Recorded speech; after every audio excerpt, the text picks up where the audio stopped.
So you know The Princess and the Pea, right? Or do you? Today, we're going to dive into Lauren Child's incredible version of this classic fairy tale and see exactly what makes it so special. How she took this simple story and turned it into, well, a modern masterpiece. This quote really hits the nail on the head. Lauren Child didn't just retell the story, she totally remixed it. It's like she took the original tune that we all recognize, but she added a new beat, some different instruments, and this fresh vibe that makes it feel both timeless and brand new. So let's break down what makes this book such a modern classic. And we have to start with the most obvious thing, the first thing you notice, its incredible look. Seriously, when you open this book, you're not just looking at drawings on a page. It feels like you're stepping into this tiny, detailed 3D world. It's so real, you almost feel like you could reach in and touch everything. So how in the world does she pull this off? Well, it's not just pen and ink, that's for sure. Lauren Child literally builds these scenes. We're talking dolls and furniture from dollhouses, little patterned fabrics for those famous mattresses, even actual tiny china plates on the tables. It's this amazing mix of real-world stuff, magazine clippings, and watercolors. And here's where the real magic happens. After she builds these incredible little sets, she photographs them. And that's the trick, right? That's what blurs the line between a drawing and a real place. It gives the whole book this tangible, almost magical feeling.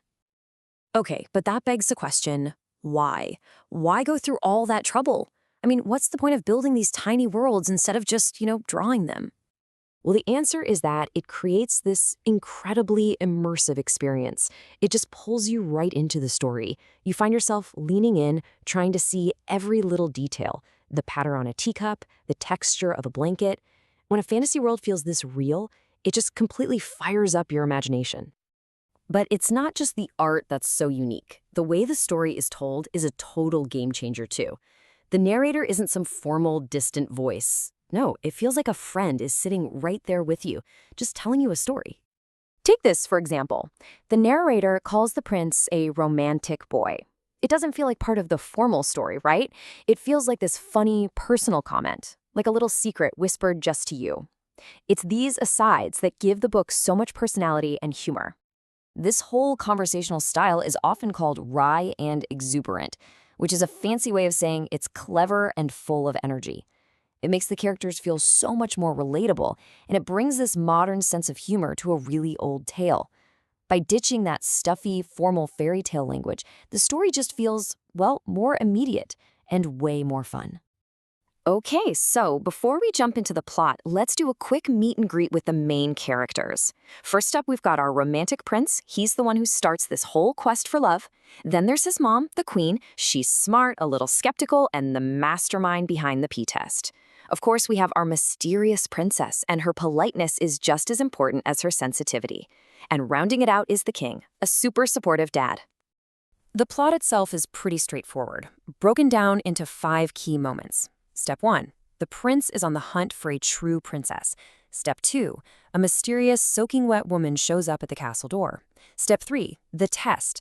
The queen hides that tiny pea under a mountain of mattresses. Step 4. The big reveal the next morning when our visitor admits she couldn't sleep a wink. And finally, Step 5. A wedding. Her royalty is confirmed, and they live happily ever after. So we've covered the how and the what, but now let's get to the why. Because really, the true genius of this version isn't just the art or the chatty narrator, it's how Lauren Child completely redefines what it even means to be a true princess. And this is the key. This is how she makes the story feel so modern. In her world, being a true princess isn't just about being so sensitive you can feel a pea through a bunch of mattresses. It's about combining that sensitivity with kindness and, crucially, good manners. This comparison right here shows it all. In a lot of the older tellings, the princess wakes up and complains, I'm black and blow. But not in this version. Here, she's super polite about it. She doesn't blame anyone. She just gently mentions she had a rough night. It seems like a small tweak, but it completely changes her character. And that really gets to the core message of the book. True royalty isn't just about who your parents are. It's about how you act. It's about grace and respect. In this story, having good manners is what truly makes you royal. So what are we supposed to learn from all this? Well, for one, don't judge people by how they look when they show up at your door. 2, it's a story about having high standards, which is pretty cool. It's also all about marrying for love and connection, not just for a title. And I think the biggest thing is that what makes someone special has nothing to do with a crown. Okay, so who is the brilliant mind behind all of this? To really get this book, you kind of have to get to know the creator, Lauren Child.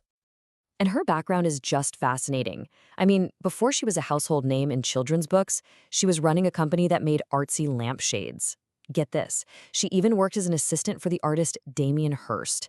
You can totally see how that eclectic path influenced her unique style, which led to huge hits like Clarice Spain, and of course the phenomenon that was Charlie and Lola.